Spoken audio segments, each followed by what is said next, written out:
بسم اللہ الرحمن الرحیم۔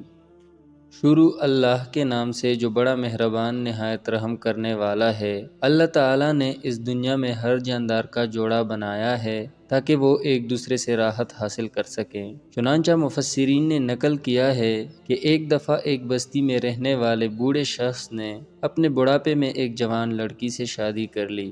وہ بوڑھا شخص اپنی اس شادی سے بڑا خوش تھا۔ اس نے اپنے گھر کو آراستہ کروایا اور اپنا زیادہ تر وقت اپنی جوان بیوی کے پاس ہی گزارا کرتا تھا۔ وہ ہر وقت اپنی بیوی کو خوش رکھنے کی کوشش کرتا، اس کی ہر فرمائش پوری کرتا، اس سے میٹھی باتیں کرتا اور ہر وقت اپنی بیوی کی خدمت کرتا تھا تاکہ بیوی کے دل میں اس کے بوڑھے شوہر کے لیے نہ تو کبھی نفرت پیدا ہو اور نہ ہی وہ اس سے خوفزدہ ہو، بلکہ وہ بھی اس سے محبت کرنے لگے۔ بوڑھا اپنی جوان اور حسین بیوی پر اپنی جان نثار کرتا تھا۔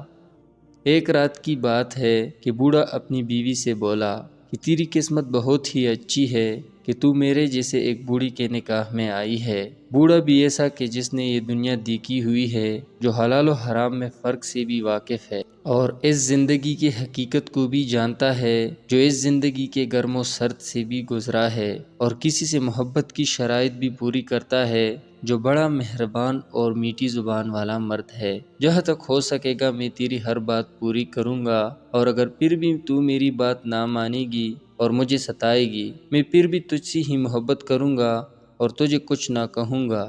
تو جیسی خوراک مانگے گی میں مہیا کروں گا، اور تیری خدمت میں اپنی جان بھی قربان کرنی پڑی تو اس سے بھی انکار نہ کروں گا۔ بوڑھا مزید بولا کہ تو خدا کا شکر ادا کر کہ تو کسی جوان مرد کے نکاح میں نہیں آئی جو بے عقل اور لڑاکا ہوتا ہے، ایسا مرد جسے صرف تیرے جسم سے غرض ہوتی ہے اور ہر وقت تجھ پر رعب جھاڑتا ہے، جو ہر رات نئی جگہ شب باشی کرتا اور ہر دن باہر عیش کرتا۔ ایسے مردوں کے بارے میں کسی نے خوب کہا ہے کہ جوان خوبصورت ہوتے ہیں، اچھے ہوتے ہیں، مگر کسی کے وفادار نہیں ہوتے، لیکن بوڑھے عقل مندی سے زندگی گزارتے ہیں، نہ کہ بے وقوفی اور جوانی کے زور کے مطابق۔ اگر زندگی میں کامیاب ہونا ہے تو اپنے سے بڑے کے ساتھ اپنا وقت گزارو اور اس کی رفاقت غنیمت جانو، نہ کہ اپنے جیسے کے ساتھ عمر برباد کرو۔ کی نے اپنے بوڑھے شوہر کی ساری باتیں سنی اور پھر درد بھرے لہجے سے بولی، تم نے میری ہر فرمائش پوری کی اور جس قدر میرے آرام کا خیال کیا ہے، اگر اس سب کا میرے نزدیک کے وزن کرو تو وہ اس ایک بات کی برابری نہیں کرتا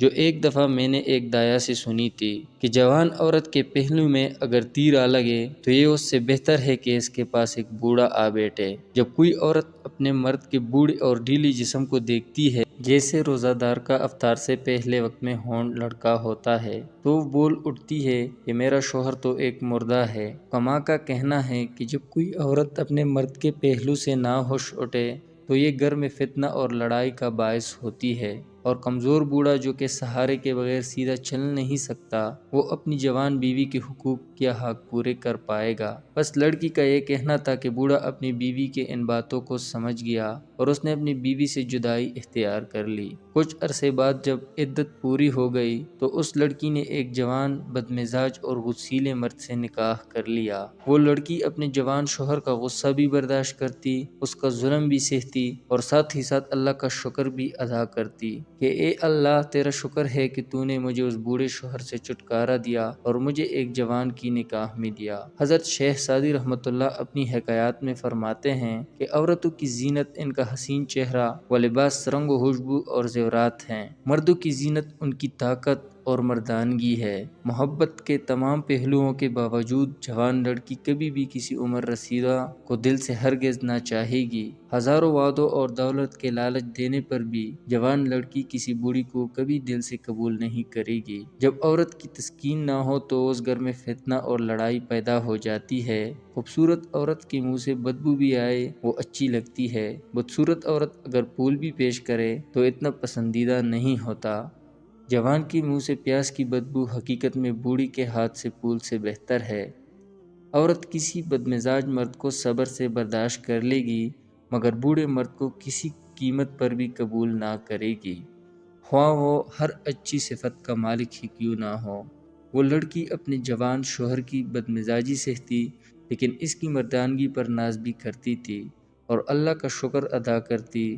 اللہ تعالیٰ سب کے نصیب اچھے فرمائے اور سب کو ہم عمر جوڑا نصیب فرمائے، آمین۔